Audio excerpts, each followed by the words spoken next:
ಹೊರತಾಗಿ ಮಂಡ್ಯ ಕ್ಷೇತ್ರ ಮತ್ತೊಂದಕ್ಕೆ ಈಗ ಕೇಳಿ ಬರ್ತಾ ಇರುವಂತಂದ್ರೆ ಯಾರು ಮುಂದಿನ ಲೋಕಸಭಾ ಸಂಸದರು ಅಲ್ಲ, ಯಾರು ಜನ ಯಾರನ್ನ ಆಯ್ಕೆ ಮಾಡ್ತಾರೋ ಅವರೇ ಲೋಕಸಭಾ ಸದಸ್ಯರಾಗಕ್ಕೆ ಸಾಧ್ಯ. ನೀವು ಡಿಮಾಂಡ್ ಮಾಡ್ತೀರಿ ನಮಗೆ ಅನ್ನುವಂಥದ್ದು ಜೆಡಿಎಸ್ ನವರು ಆ ಕ್ಷೇತ್ರ ಜೆಡಿಎಸ್ ಪಾಲಾಗುತ್ತೆ ಅನ್ನೋಂಥ ಚರ್ಚೆ ಆಗ್ತದೆ. ನೋಡಿ, ನನ್ನ ಆಸೆ ಏನು ಅಂದ್ರೆ ಮಂಡ್ಯಕ್ಕೆ ಮೊದಲನೆಯ ಬಿಜೆಪಿ ಸಂಸದೆ ನಾನು ಆಗಬೇಕು. ಅದರಲ್ಲಿ ತಪ್ಪೇನಿದೆ?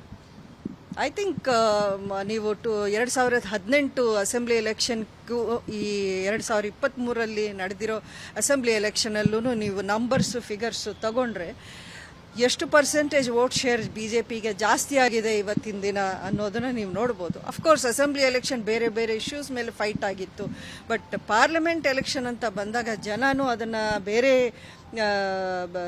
ದೃಷ್ಟಿಯಿಂದ ನೋಡ್ತಾರೆ. ಹಾಗಾಗಿ ಮೋದಿ ಅವರ ಒಂದು ಈ ನೇತೃತ್ವ ಅಥವಾ ಮೋದಿ ಅವರ ಒಂದು ಇಮೇಜ್, ಅವ್ರಿಗಿರೋವಂಥ ಒಂದು ಸ್ಟ್ರೆಂತ್ ಏನಿದೆ ಅದನ್ನು ಮಂಡ್ಯದಲ್ಲೂ ನಾವು ಅದನ್ನು ಬಳಸಿ ಬಿಜೆಪಿ ಬಾವುಟನ ಹಾರಿಸ್ಬೇಕು ಅನ್ನೋದು ನನ್ನ ಆಸೆ.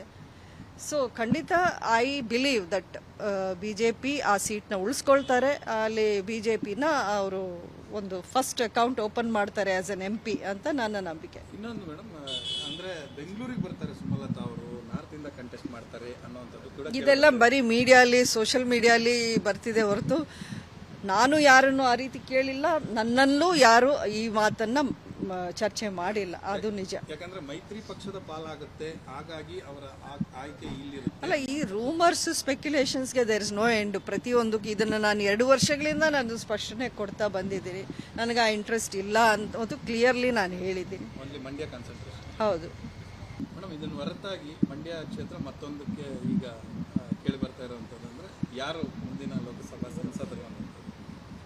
ಅಲ್ಲ, ಯಾರು ಜನ ಯಾರನ್ನ ಆಯ್ಕೆ ಮಾಡ್ತಾರೋ ಅವರೇ ಲೋಕಸಭಾ ಸದಸ್ಯರಾಗಕ್ಕೆ ಸಾಧ್ಯ. ನೀವು ಡಿಮಾಂಡ್ ಮಾಡ್ತೀರಿ ನಮಗೆ ಅನ್ನುವಂಥದ್ದು ಜೆಡಿಎಸ್ ನವರು ಆ ಕ್ಷೇತ್ರ ಜೆಡಿಎಸ್ ಪಾಲಾಗುತ್ತೆ ಅನ್ನೋಂಥ ಚರ್ಚೆ ಆಗ್ತದೆ. ನೋಡಿ, ನನ್ನ ಆಸೆ ಏನು ಅಂದ್ರೆ ಮಂಡ್ಯಕ್ಕೆ ಮೊದಲನೆಯ ಬಿಜೆಪಿ ಸಂಸದೆ ನಾನು ಆಗಬೇಕು. ಅದರಲ್ಲಿ ತಪ್ಪೇನಿದೆ? ಐ ಥಿಂಕ್ ನೀವು 2018 ಅಸೆಂಬ್ಲಿ ಎಲೆಕ್ಷನ್ಗೂ ಈ 2023 ನಡೆದಿರೋ ಅಸೆಂಬ್ಲಿ ಎಲೆಕ್ಷನಲ್ಲೂ ನೀವು ನಂಬರ್ಸು ಫಿಗರ್ಸು ತಗೊಂಡ್ರೆ ಎಷ್ಟು ಪರ್ಸೆಂಟೇಜ್ ವೋಟ್ ಶೇರ್ ಬಿಜೆಪಿಗೆ ಜಾಸ್ತಿ ಆಗಿದೆ ಇವತ್ತಿನ ದಿನ ಅನ್ನೋದನ್ನ ನೀವು ನೋಡ್ಬೋದು. ಅಫ್ಕೋರ್ಸ್ ಅಸೆಂಬ್ಲಿ ಎಲೆಕ್ಷನ್ ಬೇರೆ ಬೇರೆ ಇಶ್ಯೂಸ್ ಮೇಲೆ ಫೈಟ್ ಆಗಿತ್ತು, ಬಟ್ ಪಾರ್ಲಿಮೆಂಟ್ ಎಲೆಕ್ಷನ್ ಅಂತ ಬಂದಾಗ ಜನನೂ ಅದನ್ನು ಬೇರೆ ದೃಷ್ಟಿಯಿಂದ ನೋಡ್ತಾರೆ. ಹಾಗಾಗಿ ಮೋದಿ ಅವರ ಒಂದು ಈ ನೇತೃತ್ವ ಅಥವಾ ಮೋದಿ ಅವರ ಒಂದು ಇಮೇಜ್, ಅವ್ರಿಗಿರೋವಂಥ ಒಂದು ಸ್ಟ್ರೆಂತ್ ಏನಿದೆ ಅದನ್ನು ಮಂಡ್ಯದಲ್ಲೂ ನಾವು ಅದನ್ನು ಬಳಸಿ ಬಿಜೆಪಿ ಬಾವುಟನ ಹಾರಿಸ್ಬೇಕು ಅನ್ನೋದು ನನ್ನ ಆಸೆ. ಸೊ ಖಂಡಿತ ಐ ಬಿಲೀವ್ ದಟ್ ಬಿಜೆಪಿ ಆ ಸೀಟ್ನ ಉಳಿಸ್ಕೊಳ್ತಾರೆ. ಅಲ್ಲಿ ಬಿಜೆಪಿನ ಅವರು ಒಂದು ಫಸ್ಟ್ ಅಕೌಂಟ್ ಓಪನ್ ಮಾಡ್ತಾರೆ ಆಸ್ ಎನ್ MP ಅಂತ ನನ್ನ ನಂಬಿಕೆ. ಇನ್ನೊಂದು ಮೇಡಮ್, ಅಂದ್ರೆ ಬೆಂಗಳೂರಿಗೆ ಬರ್ತಾರೆ ಸುಮಲತಾ ಅವರು, ನಾರ್ತ್ ಇಂದ ಕಂಟೆಸ್ಟ್ ಮಾಡ್ತಾರೆ ಅನ್ನೋಂಥದ್ದು ಕೂಡ ಇದೆಲ್ಲ ಬರೀ ಮೀಡಿಯಾಲಿ, ಸೋಷಿಯಲ್ ಮೀಡಿಯಾಲಿ ಬರ್ತಿದೆ ಹೊರತು ನಾನು ಯಾರನ್ನು ಆ ರೀತಿ ಕೇಳಿಲ್ಲ. ನನ್ನಲ್ಲೂ ಯಾರು ಈ ಮಾತನ್ನ ಚರ್ಚೆ ಮಾಡಿಲ್ಲ, ಅದು ನಿಜ. ಯಾಕಂದ್ರೆ ಮೈತ್ರಿ ಪಕ್ಷದ ಪಾಲಾಗುತ್ತೆ, ಹಾಗಾಗಿ ಅವರ ಆಯ್ಕೆ ಇಲ್ಲಿರುತ್ತೆ. ಅಲ್ಲ, ಈ ರೂಮರ್ಸ್ ಸ್ಪೆಕ್ಯುಲೇಷನ್ಸ್ಗೆ ದೇರ್ ಇಸ್ ನೋ ಎಂಡ್. ಪ್ರತಿಯೊಂದಕ್ಕೂ ಇದನ್ನು ನಾನು 2 ವರ್ಷಗಳಿಂದ ನಾನು ಸ್ಪಷ್ಟನೆ ಕೊಡ್ತಾ ಬಂದಿದ್ದೀನಿ. ನನಗೆ ಆ ಇಂಟ್ರೆಸ್ಟ್ ಇಲ್ಲ ಅಂತ ಕ್ಲಿಯರ್ಲಿ ನಾನು ಹೇಳಿದ್ದೀನಿ. Only Mandya concentration. ಹೌದು. ಅನುಕ್ಷಣದ ಸುದ್ದಿಗಳಿಗಾಗಿ ವಿಸ್ತಾರ ನ್ಯೂಸ್ ಯೂಟ್ಯೂಬ್ ಚಾನೆಲ್ ಸಬ್ಸ್ಕ್ರೈಬ್ ಮಾಡಿ. ಹೊಸ ಸುದ್ದಿಗಳ ನೋಟಿಫಿಕೇಶನ್ಗಾಗಿ ಬೆಲ್ ಐಕಾನ್ ಕ್ಲಿಕ್ ಮಾಡಿ.